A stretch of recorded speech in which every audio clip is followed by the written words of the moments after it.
Good morning बच्चों।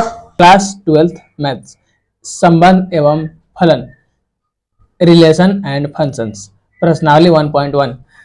प्रश्नावली 1.1 में हमारा पहला प्रश्न यह है कि निर्धारित कीजिए कि क्या निम्नलिखित संबंधों में से प्रत्येक समतुल्य, सममित तथा संक्रामक है। हम लोग समतुल्य, सममित तथा संक्रामक के बारे में, यानी समतुल्य, सममित तथा संक्रामक के बारे में 3 शॉर्ट वीडियो बना रखा है। आप उसको सर्च कर सकते हैं @DE247 क्लासेस, @DE247 क्लासेस पर सर्च करिए और उसको देख लीजिए। फिर उसके बाद यहाँ से सभी प्रश्न बहुत ही बढ़िया समझ में आएगा। आइए आगे बात करते हैं। प्रश्न संख्या 1 में 1 है कि समुच्चय A बराबर 1 2 3 14 यानी 14 तक है में संबंध R इस प्रकार परिभाषित है कि R = x, y, इसे कोलन का चिन्ह पढ़ा जाता है। 3x - y बराबर 0। प्रश्न में दिया है कि 3x - y बराबर 0।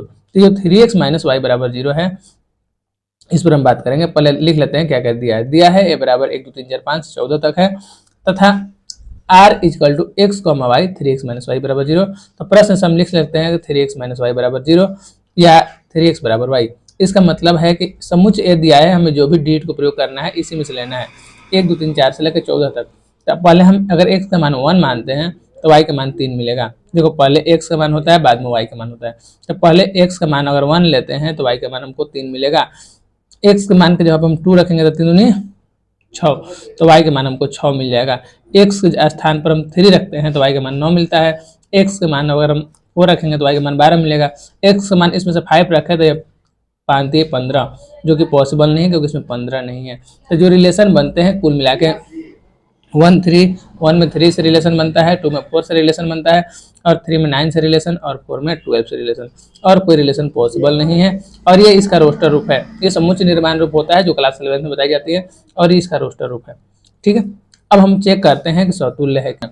समतुल्य संबंध यानी एक के साथ रिलेशन होना चाहिए। ठीक है, यानी एक के साथ रिलेशन, स्वयं के साथ रिलेशन हो तो संबंध समतुल्य संबंध होता है। ठीक है, स्वयं के साथ एक के साथ रिलेशन। ठीक है, तो जैसा कि इसमें जो a बराबर दिया है 1 2 3 4 5, एक के साथ रिलेशन ढूंढो। 1 के 3 के साथ रिलेशन है, 2 के साथ नहीं है, 3 के साथ नहीं है, मतलब 1 के साथ रिलेशन नहीं है, r इसमें नहीं है, 2 के साथ रिलेशन नहीं है। तो लिखेंगे कि r ≠ r, क्योंकि 1 का 1 के साथ रिलेशन नहीं है, 2 का 2 के साथ रिलेशन नहीं है।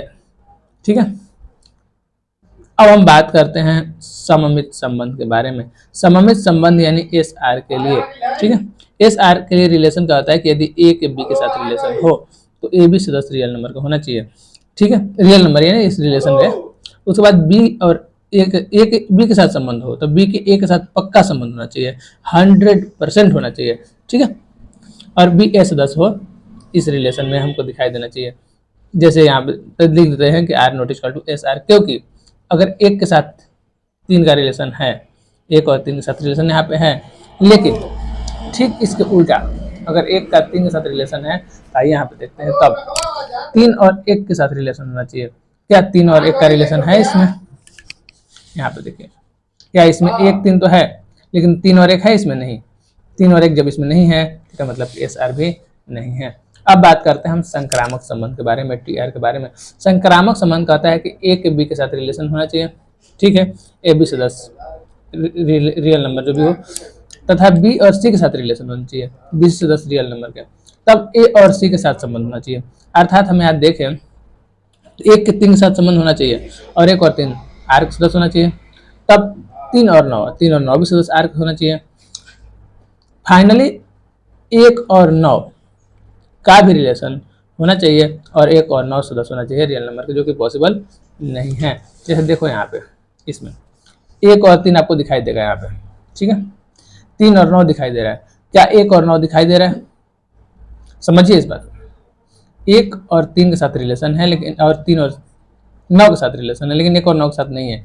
ऐसा यहाँ पे कोई रिलेशन नहीं बना है, यानी ये साफ पता चलता है कि A के B के साथ रिलेशन है और B के C के साथ रिलेशन है, लेकिन A और C के साथ रिलेशन नहीं है।